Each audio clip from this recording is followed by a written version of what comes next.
થોડા સમય અગાઉ મહીસાગરના કલેક્ટર દ્વારા આદિવાસી સમાજ તથા દલિત સમાજ વિશે જે ટિપ્પણી કરવામાં આવી હતી તે બાબતને લઈને સંવિધાન અધિકાર દિવસ નિમિત્તે વિરોધને લઈ વાંસદાના ધારાસભ્ય અનંત પટેલે શું કહ્યું, આવો સાંભળીએ।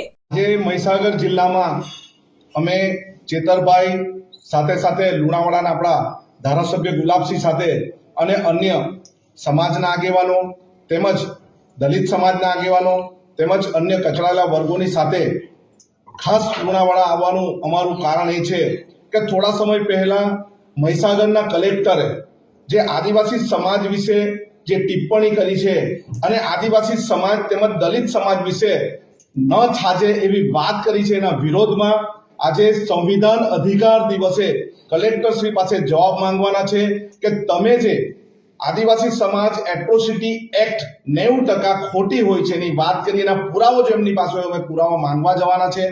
આઈએસ કક્ષાના અધિકારી જે રીતની વાત કરી છે એ તદ્દન અશોભનીય વાત છે અને કેટલીક વાત અમને અહીં આવ્યા પછી પણ જાણવા મળી છે કે માત્ર ને માત્ર દલિત સમાજ, ઓબીસી સમાજ અને આદિવાસી સમાજને કોઈને કોઈ રીતે નીચો દેખાવાનો પ્રયત્ન કરે છે।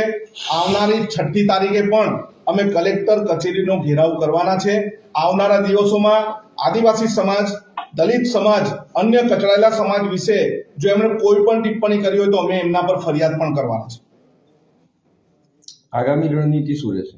આગામી રણનીતિ અમારી એવી રહેશે કે 144 ની કલમ લગાવવાનું કારણ શું છે।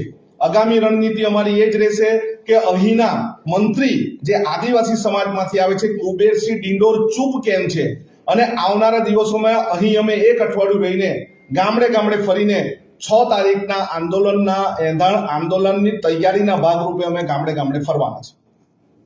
6 તારીખે શું આયોજન છે?